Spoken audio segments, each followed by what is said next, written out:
Hello dear student, स्वागत करते हैं आप सभी का एक बार फिर से आपके अपने YouTube चैनल में। गाइस, उम्मीद करते हैं आप सभी बढ़िया होंगे। तो यहाँ पे इलेक्ट्रोमैग्नेटिक इंडक्शन का पार्ट नंबर 1 लेके आ चुके हैं आपके साथ। ठीक है, चलिए स्टार्ट करते हैं आज का session without any delay. Guys, let's read the first question. Question is a horizontal straight wire 20 metre long extending from east to west is falling with a speed of 5.0 metre per second at right angles to the horizontal component of the earth's magnetic field. आपको दे रखा है 0.30 10 to the minus 4 weber पर metre square. The instantaneous value of the EMF induced in the wire will be, and this question is asked in EIE 2011. Option आपको दे रखे हैं। Solution बेटा समझते हैं आप इसके कॉन्सेप्ट को। तो हमारे पास यहाँ पे एक वायर है, ठीक है। लेंथ इसकी दे रखी है आपको कितनी, 20 मीटर, और इट इज फॉलिंग यहाँ पे कितने से, v equal to 5 metre per second से ऐसे गिर रहा है, ठीक है। मैग्नेटिक फील्ड जो है इसके लेंथ के और वेलोसिटी के परपेंडिकुलर यहाँ पे अंदर की तरफ बना देते हैं। v वेक्टर इक्वल टू आपको दे रखा है यहाँ पे 0.30 मल्टीप्लाई 10 to the minus 4। आप इसको टेस्ला भी बोल सकते हो। वेबर पर metre square is nothing but this is tesla. Clear है? तो ये हमारे पास हो जाएगा। अब यहाँ पे बेटा जो इंड्यूस ईएमएफ आएगा, क्योंकि देखो यहाँ पे तीनों जो है आपस में म्यूचुअल क्या है, परपेंडिकुलर है। हमारे पास इंड्यूस ईएमएफ आ जाएगा L dot V cross B. Clear है? आया समझ में? तो ये हमारे पास स्केलर ट्रिपल प्रोडक्ट है, ठीक है। इसके लिए इंड्यूस ईएमएफ के लिए, क्योंकि क्या है आपके पास induced EMF is nothing but this is scalar quantity, ठीक है। ये हमारे पास आ जाएगा। अब हमारे पास यहाँ पे तीनों म्यूचुअल परपेंडिकुलर, तो हम सीधा सीधा इसको VBL लिख सकते हैं। तो P इक्वल टू कितना आ जाएगा, B की वैल्यू आपको 0.30 10 to the minus 4, B की वैल्यू दे रखा है आपको कितना 5 मल्टीप्लाई L की वैल्यू दे रखा है 20। इसको सॉल्व करिए तो हमारे पास कितना आ जाएगा बेटा, ध्यान से देखो, एक जीरो तो एक आ गया, और आपके पास ये हो जाएगा 3 मल्टीप्लाई 5 मल्टीप्लाई 2, और ये हो जाएगा 10 to the minus 4। एक जीरो हमने यहाँ पे इसके साथ मल्टीप्लाई कर दिया, तो 3.0 भी आप इसको लिख सकते हो, ठीक है। तो हो जाएगा, आया समझ। अब ये हो जाएगा 30, कितना हो जाएगा 30 मल्टीप्लाई 10 to the minus 4, ठीक है। एक जीरो इधर चला जाएगा तो कितना बचेगा, 3 मल्टीप्लाई 10 to the minus 3, ठीक है, ये वोल्ट। तो अब यहाँ पे जो आपके पास वैल्यू आ जाएगी ई की, that is equal 10 to the minus 3 होता है मिली, ठीक है। तो कितना हो जाएगा 3 मिली वोल्ट, ठीक है। तो ये आपका इंड्यूस्ड ईएमएफ आ जाएगा, ठीक है, ऑफ दिस क्वेश्चन गाइस। तो इस पर्टिकुलर क्वेश्चन का जो आंसर जाएगा दैट इज आपका third is the correct answer guys. I hope आपको सॉल्यूशन अच्छे से clear. Okay guys, let's see the next question. Question is in this circuit shown below the key K is closed at t equal to 0 the current through the battery is, okay, and this question is asked in AI 2010। Option आपको दे रखे हैं just to can see guys. Okay, let's see the solution बेटा, समझते हैं आप इसके concept को।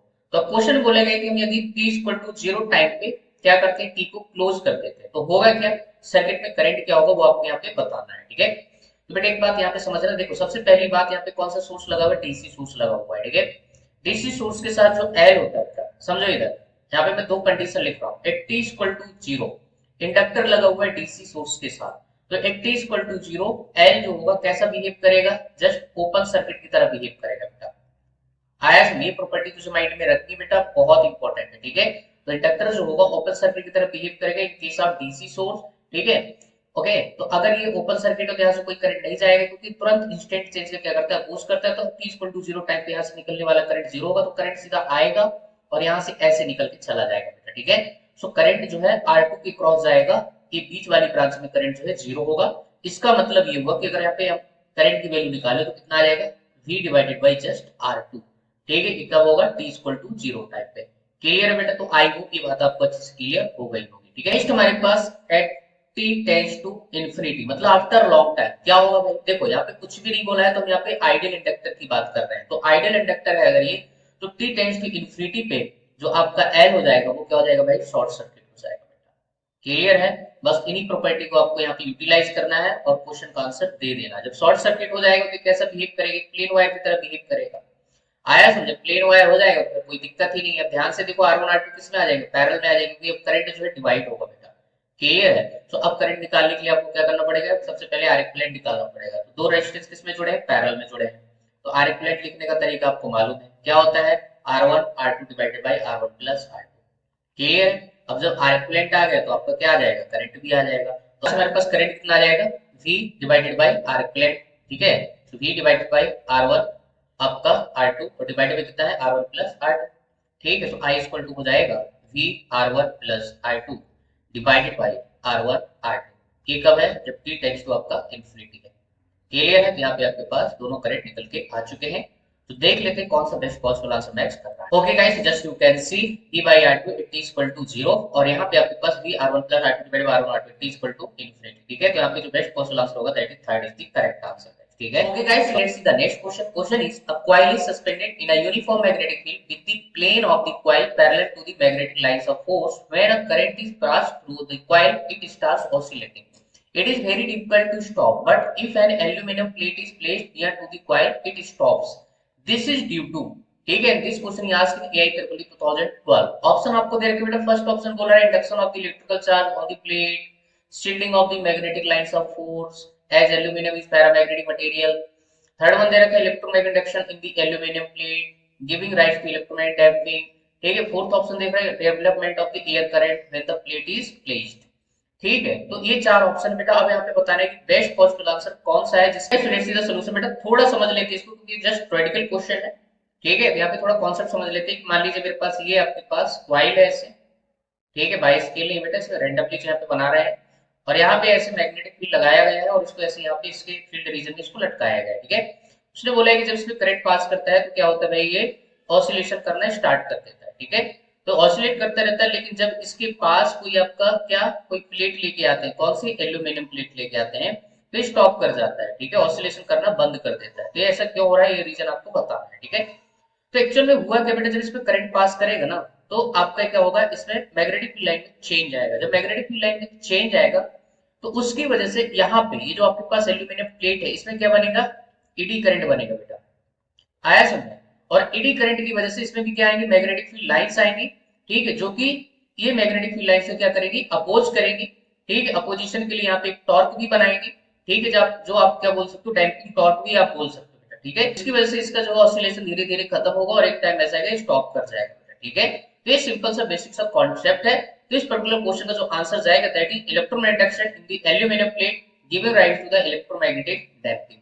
ठीक है, तो इसका आंसर जो जाएगा that is third is the correct answer. Okay guys, so let's see the next question. Question is conducting circular loop made of thin wire has area 3.5 multiplied 10 to the power 3 meter square and resistance 10 ohm. It is placed perpendicular to a time dependent magnetic field Vt is equal to 0.40 sin 50 pi t. Right? The field is uniform in space. Then the net charge flowing through the loop during t is equal to 0 second and t is equal to 10 millisecond is close to. And this question is asked in J 2019. Option आपको दे रखे. Okay guys, let's see the solution बेटा. समझते हैं आप इसके concept को. तो हमारे पास सपोज करो ये आपके पास क्या है, एक लूप है. ठीक है, ऐसे यहाँ पे रखी और मैग्नेटिक फील्ड के परपेंडिकुलर मान लो ऐसे मैग्नेटिक फील्ड यहाँ पे ऐसे लगाई गई है बेटा. ठीक है, ये आपके पास यहाँ पे मैग्नेटिक फील्ड की डायरेक्शन हो गई और पीटी कितना दे रखा है आपको यहाँ पे 0.4 टेस्ला यहाँ पे मैग्नीट्यूड है और यहाँ पे साइन 50 पाई और ये आपका टाइम. ठीक है, ये दे रखा है. एरिया आपको दे रखा है 3.5 मल्टीप्लाई 10 टू पावर माइनस का 3 मीटर स्क्वायर. ठीक है, ये चीज दे रखा है. इसका रेजिस्टेंस की बात करें तो आपको 10 ओम दे रखा है. ठीक है, अब बेटा इसका एरिया वेक्टर जो होगा ना दैट इज क्या होगा कि आपके पास अगर मैं यहाँ पे छोटा सा एलिमेंट लूं तो एरिया वेक्टर भी किसके डायरेक्शन में आएगा, मैग्नेटिक फील्ड की डायरेक्शन में. बोला तो थीटा की वैल्यू क्या हो जाएगी, 0 डिग्री हो जाएगी. ठीक है, यहाँ से फ्लक्स की अगर बात करें, फ्लक्स क्या होगा भाई, फ्लक्स इक्वल टू होता है VA cos थीटा और थीटा की वैल्यू अगर 0 है तो कितना हो जाएगा, BT into A. BT मतलब आपके पास मैग्नेटिक फील्ड टाइम का फंक्शन है इसलिए B2 into A रख दिया है. ठीक है, थीटा की वैल्यू 0 है तो cos 0 क्या होता है 1 हो जाएगा. ठीक है, तो आपके पास फ्लक्स आपका जस्ट ये निकल के आ जाएगा. राइट, तो ये हमारे पास हो जाएगा. नेक्स्ट हमसे क्वेश्चन पूछ रहा है net charge flowing through the loop during time t equal to 0 से t इक्वल टू 10 मिलीसेकंड में कितना चार्ज फ्लो करेगा, ये अपने को यहाँ पे फाइंड करना है. तो वैसे अगर फार्मूला याद है तो बहुत अच्छी बात है. डेल्टा Q इक्वल टू होता है delta phi divided by R. Clear है, net charge flowing that is equal to delta phi change in flux divided by resistance. ठीक है, तो ये हमारे पास हो जाता है. अगर तुझे फार्मूला याद नहीं तो बेटा आराम से बेसिक तरीके से तुम कर सकते हो. तुम्हारे पास फाई का फार्मूला आ जाएगा BT into A. तो यहाँ से हमारे पास फाई 1 इक्वल टू कितना हो जाएगा बेटा, ध्यान से देखिए आपके पास B की वैल्यू कितनी है 0.4 sin 50 पाई मल्टीप्लाई टाइम की वैल्यू कितनी 0 इनटू एरिया. तो बेटा sin 0 क्योंकि 50 पाई मल्टीप्लाई 0 करोगे तो 0 आ जाएगा. sin 0 पे क्या होता है वैल्यू 0 होता है. ठीक है, तो ओवरऑल सब कुछ यहाँ पे 0 हो जाएगा. फाई 1 जो है 0 हो गया. नेक्स्ट हम यहाँ पे फाई 2 निकालेंगे. 0.4 मल्टीप्लाई साइन कितना हो जाएगा 50 पाई और मल्टीप्लाई यहाँ पे 10 मल्टीप्लाई 10 टू पावर माइनस का क्या करना पड़ेगा आपको 3. ये सेकंड में है बेटा, टाइम जो है आपका मिली सेकंड में दे रखा है तो 10 टू पावर माइनस 3 कर दिया आपने यहाँ पे. मिली को हटा के जस्ट सेकंड में कन्वर्ट किया इनटू एरिया. क्लियर, ये तो फाई 2 इक्वल टू आ जाएगा बेटा. ध्यान से देखिए 0.4 मल्टीप्लाई साइन. ठीक है, और ये कितना हो जाएगा अंदर 5 पाई और 10 टू पावर कितना 10 तो आपके पास 10 पावर माइनस 1 बचेगा और यहाँ पे 3.5 मल्टीप्लाई 10 पावर माइनस 3. ठीक है, अरे भाई यहाँ पे 100 बनेगा ना तो यहाँ पे क्या हो जाएगा 100 10 पावर 2, तो -3 + 2 कितना हो जाएगा -1 हो जाएगा। ठीक है, तो 0.4 मल्टीप्लाई 3.5 मल्टीप्लाई 10 पावर -3 और अंदर कितना बन जाएगा 5 पाई और डिवाइड बाई 10। ठीक है, इट इक्वल टू कितना है बेटा, इसको मल्टीप्लाई कराएंगे तो हमारे पास आ जाएगा 1.4 मल्टीप्लाई 10 पावर -3। ठीक है, इसको डिवाइड करेंगे तो π/2 हो जाएगा। π/2 बोले तो 90 sin 90 की वैल्यू होती है 1। ठीक है, तो ये हो जाएगा। अब यहाँ पे अगर डेल्टा फाइव निकाले तो डेल्टा फाइव इक्वल टू कितना आएगा बेटा 5 2 - 5 1। ठीक है, तो 5 1 तो वैसे भी 0 है, तो 5 2 जस्ट आपका आ जाएगा 1.4 मल्टीप्लाई 10 पावर -3। ठीक है, 5 1 की वैल्यू यहाँ पे 0। ठीक है, तो डेल्टा फाइव इक्वल टू हो जाएगा 1.4 मल्टीप्लाई 10 पावर -3 वेपर। ठीक है, ये चीज हो जाएगी। अब हमें यहाँ पे क्या निकालना है डेल्टा क्यू, तो डेल्टा क्यू इक्वल टू कितना हो जाएगा flow of charge that is equal to delta five divided by R. Clear है, तो डेल्टा क्यू इक्वल टू हो जाएगा 1.4 मल्टीप्लाई 10 पावर -3 और डिवाइडेड बाई बेटा यहाँ पे रेजिस्टेंस कितना दे रखा है 10 ओम। ठीक है, तो डेल्टा क्यू इक्वल टू जो आपके पास हो जाएगा that is equal to 0.14 10 to power -3 आपका कूलॉम, लेकिन आंसर मिली कूलॉम में है तो 0.14 मिली कूलॉम आ जाएगा। This is the value of charge. Clear है, सो आई होप आपको कॉन्सेप्ट क्लियर हो गया होगा। ठीक है, अब बेटा ये फार्मूला अगर तू देखना चाहे कि कैसे आता है तो देखो मैं आपको बता देता हूँ बेटा, डेल्टा क्यू इक्वल टू होता है इंटीग्रेशन आई dt। आया समझ में, और यहाँ पे आई की वैल्यू हम क्या लिख सकते हैं, आई की वैल्यू लिख सकते हैं E/R इंटू dt। आया समझ में, और E क्या होता है अकॉर्डिंग टू फैराडे लॉ होता है आपका d5/dt। आया समझ, ये वैल्यू जब यहाँ पे सब्स्टिट्यूट करोगे E की जगह तो d5/dt इंटू dt, तो ये कैंसिल हो जाएगा। ठीक है, तो अब जब इंटीग्रेशन लेंगे तो हमारे पास जस्ट कितना निकल आएगा delta five divided by R. ठीक है, तो ये वैल्यू यहाँ पे निकल के आ जाएगी बेटा। ठीक है, तो ऐसे आप यहाँ पे इसको कर सकते हो। ठीक है, तो देखते हैं बेटा कौन सा बेस्ट क्वेश्चन आंसर इसका नेक्स्ट कर। Okay guys, just you can see second is the correct answer 0.14 milli coulomb. ठीक है, सो आई होप आपको क्वेश्चन का सॉल्यूशन अच्छे से क्लियर समझ आया। Let's see the next question. Question is a solid metal cube of edge length आपको दे रखा है 2 centimetre is moving in a positive y direction at a constant speed of 6 metre per second. There is a uniform magnetic field of 0.1 Tesla in the positive z direction. The potential difference between the two faces of the cube perpendicular to the x-axis is, and this question is asked in J 2019.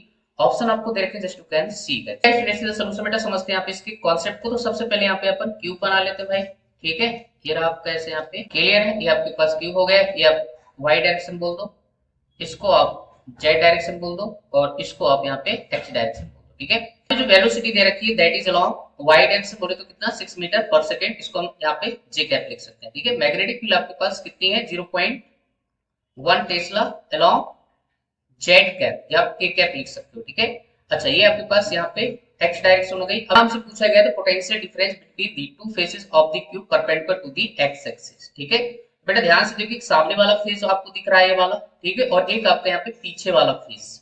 ठीक है, ये दोनों आपस में क्या है x के perpendicular है। तो इस केस में अगर हम बात करें तो यहाँ पर ऐसा समझ सकते हैं कि रॉड जो है ऐसे यहाँ पे जो है स्टक करके यहाँ पे बना सकते हो आप ऐसे। ठीक है, तो अगर यहाँ पे ध्यान से देखो बेटा, तो आपके पास ऐसी अगर रॉड में मान लू आया समझ कितने सेंटीमीटर की, यहाँ पे 2 सेंटीमीटर की, तो आपको यहाँ पे समझ आ रहा होगा बेटा ये कितने से जा रही है इधर 6 मीटर पर सेकंड की रफ्तार से। कौन सी डायरेक्शन में, जे कैप में।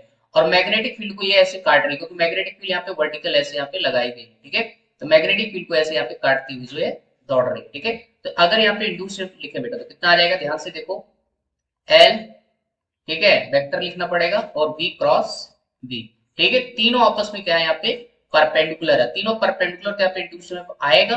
ठीक है, वैसे भी यहाँ पे जीरो ऑप्शन नहीं है तो इस सब आपको देखने की जरूरत नहीं। कभी कभी क्या करता है जीरो भी ऑप्शन मेंशन कर देता है, तो आपको ये सब चीजें देखनी पड़ेगी। ठीक है, तो यहाँ पे कुछ ना कुछ आंसर आएगा बेटा। तो E इक्वल टू आपके पास क्या हो जाएगा, एल की वैल्यू यहाँ पे कितना है 2 सेंटीमीटर, तो 2 मल्टीप्लाई 10 टू पावर -2 लिख देंगे। वेलोसिटी आपको कितना दे रखा है 6 और मल्टीप्लाई मैग्नीट्यूड लिख रहा हूँ बेटा, V की वैल्यू यहाँ पे दे रखा है 0.1 टेस्ला। ठीक है, तो हमारे पास E इक्वल टू कितना हो जाएगा 6 2 जा आपके पास यहाँ पे 12 10 टू पावर -2 और एक जीरो आप यहाँ से लेके ऊपर ले जाओगे तो कितना हो जाएगा 12 मल्टीप्लाई 10 टू पावर -3। ठीक है, तो E की वैल्यू जो आएगी दैट इज 12 10 टू पावर -3 मतलब मिली, तो यहाँ पे हो जाएगा मिली वोल्ट गाइस। ठीक है, तो ये हमारे पास हो जाएगा इस पर्टिकुलर क्वेश्चन का आंसर हो जाएगा। तो आई होप आपको क्वेश्चन का सॉल्यूशन समझ आया होगा। यहाँ पे इस पर्टिकुलर क्वेश्चन का आंसर जाएगा दैट इज आपका first is the correct. Okay guys, let's see the next question. Question is the self induced EMF of the coil is आपको दे रखा है 25 volts When the current in it is आपको change दे रखा है at uniform rate of 10 ampere to 25 ampere in 1 second. The change in the energy of the inductance is, and this question याद की JEE 2019 option आपको देते just to can सीधा solution बेटा समझते हैं आप इसके कॉन्सेप्ट को। ठीक है, तो हमारे पास जो सेल्फ इंड्यूस ईएमएफ होता है E equal to minus L D I by D T. तो हम यहाँ पे सिर्फ मैग्नीट्यूड लिख रहे हैं, माइनस पे यहाँ पे इग्नोर कर रहे हैं बेटा। ठीक है, तो अब इसकी इंड्यूस ईएमएफ की वैल्यू दे रखा है कितना 25 वोल्ट और ये L multiply d I by D t मतलब rate of change in current, current की जो वैल्यू चेंज हो रही है that is 10 ampere to 25 ampere कितने सेकंड में 1 सेकंड में। तो 25 माइनस 10 डिवाइडेड बाय आप यहाँ पे 1 सेकंड पुट कर सकते हैं। क्लियर है, तो हमारे पास यहाँ पे क्या निकल आएगा एल की वैल्यू निकल आएगी। तो एल इक्वल टू कितना हो जाएगा 25 डिवाइडेड बाय 25 माइनस 10 कितना हो जाएगा 15 हो जाएगा। ठीक है, और इसकी जो यूनिट होगी दैट इज हेनरी, क्योंकि सारा डाटा आपको यहाँ पे एसआई यूनिट में दे रखा है। ठीक है, आप चाहो तो इसको काट पीट सकते हो, तो आपके पास कितना आ जाएगा 5 5 चा और 5 3 चा। ठीक है, तो 5 बाई 3 हेनरी। ठीक है, ये मेरे पास इंडक्टेंस हो जाएगी। अब यहाँ पे अपन बात करते हैं एनर्जी की। तो एनर्जी का जो फार्मूला होता है that is half L I square. ठीक है, अब यहाँ पे आपसे क्वेश्चन में क्या पूछा जा रहा है, इसका चेंज पूछा जा रहा है भाई। डेल्टा यू तो कितना हो जाएगा u2 माइनस u1, और दैट इज इक्वल टू कितना हो जाएगा 1/2, दैट इज इक्वल टू कितना हो जाएगा 1/2 एल i2 का स्क्वायर माइनस 1/2 एल i1 का स्क्वायर। ठीक है, एल तो वैसे भी कांस्टेंट रहने वाला है, तो डेल्टा u इक्वल टू कितना हो जाएगा 1/2 एल कॉमन आएगा। i2 i2 की वैल्यू कितनी है 25, तो 25 का स्क्वायर माइनस कितना हो जाएगा 10 का स्क्वायर। ठीक है, ये चीज हो जाएगा भाई। डेल्टा यू इक्वल टू हो जाएगा 1/2 एल की वैल्यू 5/3, 25 का स्क्वायर 625 माइनस 100। क्लियर है, माइनस करें बेटा इसको तो कितना हो जाएगा 5 डिवाइडेड बाय आपका 6 मल्टीप्लाई कितना हो जाएगा ऊपर आपका 525 हो जाएगा। क्लियर है, तो ये चीज आ जाएगी भाई डेल्टा यू, और ये जो आंसर आएगा दैट इज इन जूल में आएगा। ठीक है, अब कुछ नहीं करना है, इसको जो है सॉल्व करना है। तो यहाँ से पर डेल्टा इक्वल टू कितना आ जाएगा ऊपर 5 मल्टीप्लाई 525 मल्टीप्लाई कराएंगे तो 2625 और डिवाइड बाय 6। ठीक है, जो 6 का भाग लगाएंगे तो आपके पास 437.5 जूल। क्लियर, ये वैल्यू यहाँ पे निकल के आ जाएगी। तो हमारे पास जो चेंज इन एनर्जी आ जाएगा 437.5 जूल। क्लियर, ये इस पर्टिकुलर क्वेश्चन क्या हो जाएगा भाई आंसर हो जाएगा। तो यहाँ से इस पर्टिकुलर क्वेश्चन का जो आंसर जाएगा that is first is correct answer guys. तो आई होप आपको सारे क्वेश्चन के सोल्यूशन अच्छे समझ आए होंगे। तो ये था आज का डिस्कशन, बाकी क्वेश्चन के सोल्यूशन जो अपन नेक्स्ट क्लास में करेंगे, नेक्स्ट पार्ट में करेंगे। ठीक है, तो ये था आज का ओवरऑल डिस्कशन। ठीक है, तो चलिए फिर मिलते हैं आपको नेक्स्ट वीडियो, तब तक के लिए thank you, good luck to all. Video अच्छा लगे तो लाइक करना, चैनल को सब्सक्राइब जरूर कर देना ताकि सारे वीडियो आप तक पहुंच सके, आपकी प्रिपरेशन हमारी वीडियो हेल्प कर सके। ठीक है, ओके।